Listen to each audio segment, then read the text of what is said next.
The idea of living forever is an important part of many religious belief systems. Although the key to such eternal existence differs from faith to faith, it seems as if avoiding death is a desirable state. Yet, it is not clear in avoiding death what we would gain. While physics may not have much to say about how to live a good life, it does have a lot to say about what eternal means. Most pictures of life after death take for granted that time somehow continues in a more or less linear fashion, and our lives continue on in some similar fashion to here on Earth. Perhaps it doesn't exactly match up with how time is progressing here on Earth when one is in the heavenly realm, but at least for your passed-on existence, you experience one moment after another. Without death, this means that you theoretically would experience no end to such moments. This sounds incredibly dull and also impossible to keep up forever. Even if you could store all your memories, doubtful, you would have no sense of growth or trajectory as you do with a mortal life. Would you even be motivated to do anything at all after a while? Then again, there is no reason to assume that, once we have shuffled off this mortal coil, that we would experience an existence where we remember the past, do not know the future, and experience one moment after another in linear fashion. All of these effects come from thermodynamics, and more deeply, from quantum information theory. That is, the existence of memories and memory storage devices, and the linear experience of time all arise because of how information grows through increasing entropy and, at the quantum level, increasing correlations between quantum fields.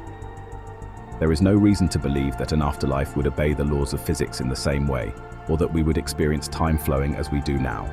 For example, we could just experience all of time at once. This is how many religions believe that God experiences time. We would not produce new memories because we would already have all of them. We would not learn because we would have learned everything. We would not grow bored because there would be no growth. Rather, life might be a changeless flow like a gas that has reached thermodynamic equilibrium. There might still be activity, not a crystalline freeze, but there would be literally nothing new under the sun. This existence sounds plausible but barely alive. Then again, what does a mortal like me know?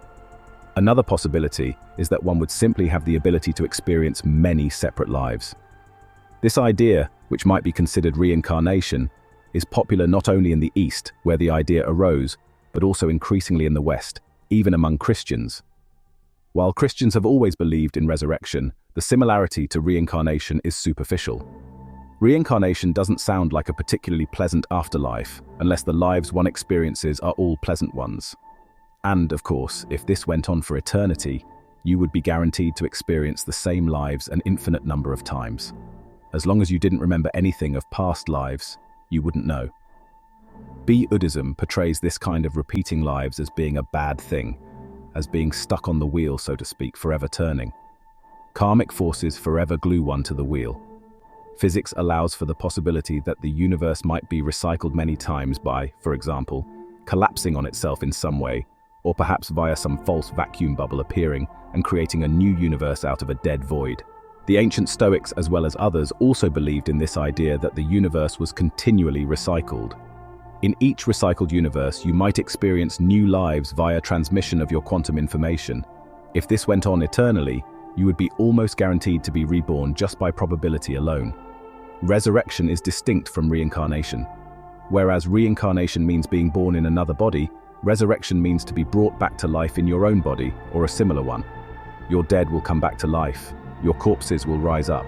Wake up and shout joyfully, you who live in the ground, for you will grow like plants drenched with the morning dew, and the earth will bring forth its dead spirits. It is entirely possible, from a physics standpoint, for the dead to come back to life, provided that a sufficiently advanced technology, or divine being, could recover the quantum information that constitutes a living being. Since information is not lost in any quantum transformation, unitarity, all the dead still exist in the universe. They are just scattered.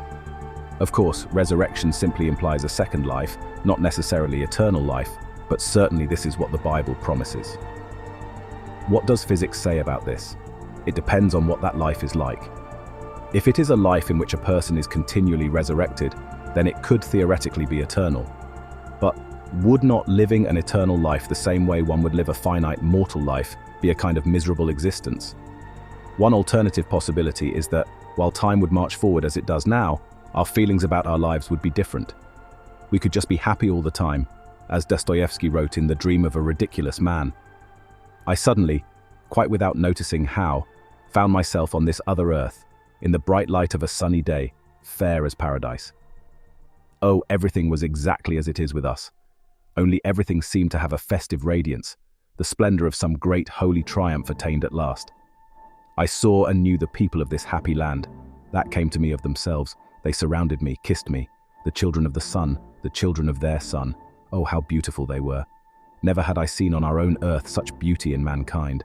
Only perhaps in our children, in their earliest years, one might find some remote, faint reflection of this beauty. The eyes of these happy people shone with a clear brightness. Their faces were radiant with the light of reason and fullness of a serenity that comes of perfect understanding. But those faces were gay. In their words and voices there was a note of childlike joy. This portrayal of a world of perfect happiness may seem a fantasy, but it may also be that is because it is beyond our experience. Perhaps we can't imagine eternal life as being anything other than dull and eventually wanting to end it, because for us, even in our short lives, happiness is always fleeting. Physics can't answer that question, but time will tell for us all. Thank you so much for joining us today. See you soon in the next video.